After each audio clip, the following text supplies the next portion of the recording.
Have you ever found yourself saying, "I'm sorry," for things that don't actually deserve an apology? Maybe you apologized for needing a little extra time to finish a task, or for saying no to a request that felt overwhelming. If that sounds familiar, you're not alone, especially after 60. But here's the thing. Constantly apologizing can quietly chip away at your confidence and joy. And today we're going to talk about how to stop that cycle. You see, as we get older, society sometimes sends us subtle messages that our needs are less important, that we should shrink ourselves to make others comfortable. But I'm here to tell you, your time, your energy, and your boundaries matter. In this video, we'll uncover 4 things you should never apologize for after 60, and how letting go of those unnecessary sorries can help you reclaim your spark. Let's start with the first one, something I bet you've apologized for more times than you can count. Thing number 1, stop apologizing for taking time for yourself.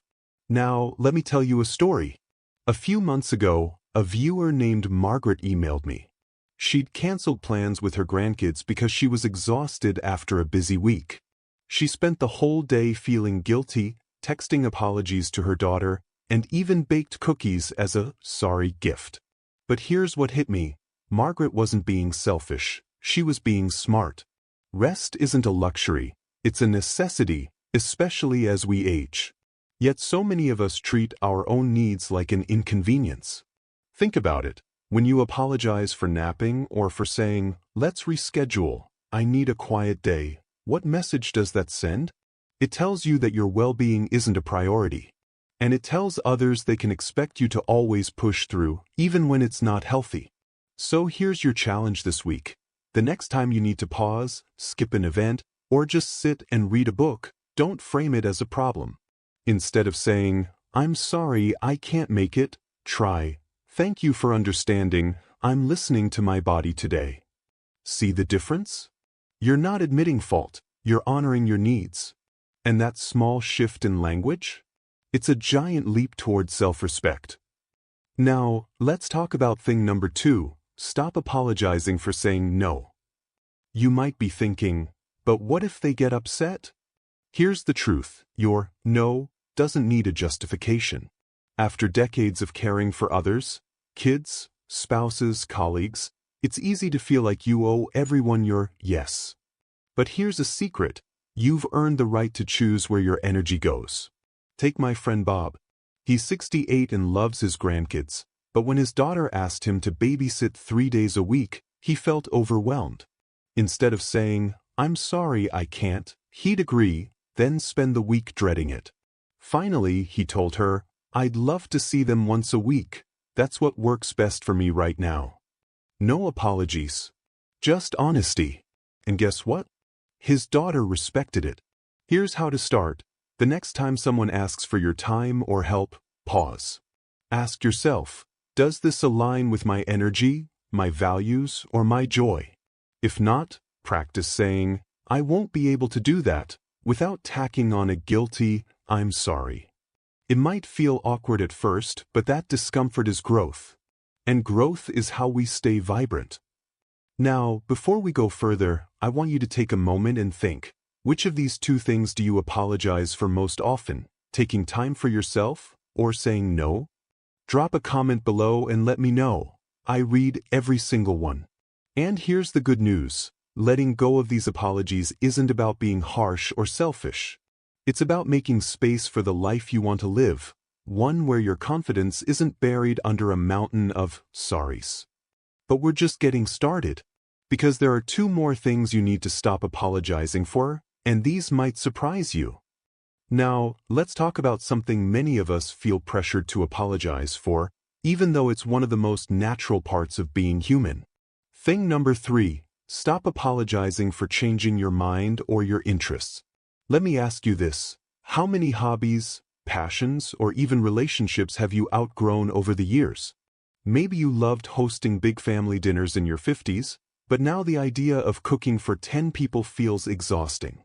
Or perhaps you used to adore your weekly book club, but lately you'd rather spend that time painting or gardening. Here's the truth. It's not just okay to evolve, it's wonderful. Yet so many of us say, "I'm sorry, I'm just not into that anymore," as if our growth is a problem. Take Linda, a subscriber who wrote to me last month. She'd been part of the same bridge club for 20 years, but lately she found herself dreading it. Instead of admitting she'd rather try something new, she kept showing up and apologizing for not being as fun as she used to be. Finally, she quit the club and joined a local hiking group. And you know what she told me? "I spent decades being what everyone else needed. Now, I'm finally being who I am." So here's your takeaway: your interests, priorities, and even your energy levels will shift as you age, and that's not something to justify. The next time someone says, "But you always loved," fill in the blank, try responding with, "I've discovered new things that light me up now." No apologies. Just pride in the fact that you're still growing. And isn't that what a vibrant life is all about? Now, this last one might be the hardest, but it's also the most liberating. Thing number 4, stop apologizing for your limitations. Whether it's needing a hearing aid, moving a little slower, or asking someone to repeat a sentence, so many of us treat our aging bodies like they've betrayed us. We say, "Sorry, my knees aren't what they used to be," or, "I'm such a bother, can you read this menu for me?" But here's the thing, your limitations aren't failures. They're simply part of your story, and everyone has them, no matter their age. Let me share a quick story. Last year, I was at the grocery store and saw a man in his 70s struggling to reach a box of cereal on the top shelf. A younger man nearby offered to help, and you know what the older gentleman said? "Thank you, I appreciate that. No, I'm sorry to trouble you." No self-deprecating jokes about his height. Just gratitude. That moment stuck with me because it was such a beautiful example of owning your needs without shame. So how can you start reframing this? First, pay attention to how often you apologize for simply existing in your body. Can't keep up with your grandkids on a walk? Instead of saying, "I'm sorry I'm slowing you down," try, "You go ahead, I'll enjoy the view at my own pace." Need help carrying groceries? Would you mind giving me a hand? I'd really appreciate it. See how that shifts the energy? You're not apologizing for needing support, you're inviting connection. And that's a gift, not a burden. Now, I know this isn't easy. Letting go of lifelong habits, especially ones that feel polite, can be uncomfortable at first.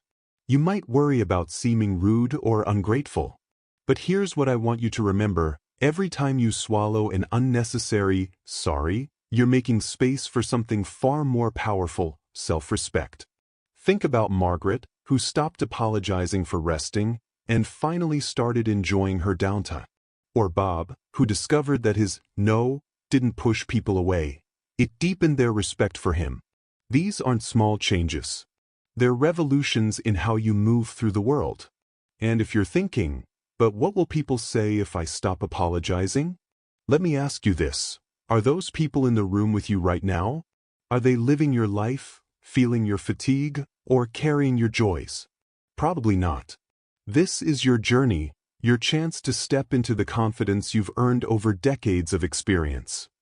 So here's my challenge to you this week. Pick one of these 4 things, whether it's taking time for yourself, saying no, embracing your changing interests, or owning your limitations, and practice letting go of the apology. Just one. Notice how it feels. Maybe it'll be awkward at first, like breaking in a new pair of shoes. But with time, I promise, it'll start to fit. And when you're ready, we'll take this even further. Because reclaiming your confidence isn't just about what you stop doing, it's about what you start doing instead. But that's a conversation for next time.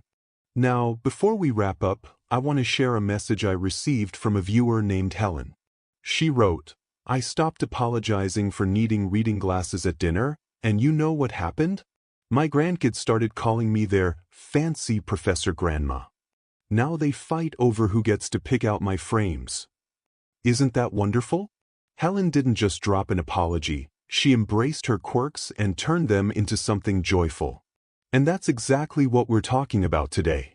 You see, reclaiming your confidence isn't just about cutting words from your vocabulary. It's about rewriting the story you tell yourself and the world about what it means to age with pride. So let's tie this all together with some simple, powerful steps you can start today. First, let's revisit those 4 things you deserve to stop apologizing for. Taking time for yourself. Saying no. Changing your interests. Your limitations. Now, I know what some of you might be thinking, but what if people think I'm rude? What if they don't understand? Here's the truth. The right people will respect your honesty. And the ones who don't? Well, they might just need a little time to adjust to the new, unapologetic you. Let me give you an example. A few years ago, I decided to stop apologizing for leaving parties early. At first, my friends teased me, "Oh, turning into a pumpkin already?"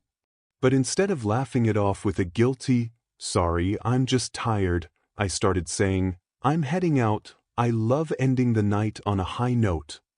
And over time, guess what happened? They stopped teasing. Some even started leaving early with me. That's the power of owning your choices. You give others permission to respect them and maybe even rethink their own. Now, if you're ready to take this beyond just words, try this. Grab a notebook, it doesn't have to be fancy, and write down one moment this week where you could have apologized but chose not to. Maybe it's the time you said, "I'd love to visit, but let's make it a shorter lunch," instead of, "I'm sorry, I can't stay long." Or maybe it's the day you proudly said, "I've moved on from knitting, I'm learning Tai Chi now." Jot down how it felt. Did your heart race? Did you feel a flicker of pride? Those small moments are your confidence-growing roots. And the more you nurture them, the stronger they'll become.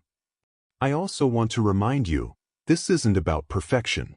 There will still be days when an "I'm sorry" slips out, and that's okay. Growth isn't a straight line. It's a dance. 2 steps forward, 1 step back, but always moving toward the life you deserve. So let's end with this. Close your eyes for a moment, yes, right now, and picture yourself a year from today. You've spent 12 months unapologetically prioritizing your needs, your joy, your peace. How do you stand? How do you speak? What does that version of you want to say to the you sitting here right now? Whatever came to mind, hold on to that. That's your compass. And if you're feeling inspired, I'd love to hear from you. Which of these 4 things will you stop apologizing for first? Let me know in the comments. Are you team, "No more guilty naps," or team, "I'll love my limitations"? Your stories might just inspire someone else to start their own unapologetic journey. Thank you so much for spending this time with me today. If this resonated with you, please hit that like button and share it with a friend who needs to hear it too.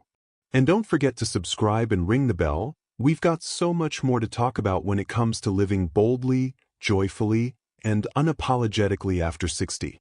Remember, you've spent decades learning, growing, and caring for others. Now, it's your turn. No apologies. No excuses. Just you, radiant, confident, and free. Until next time, keep shining.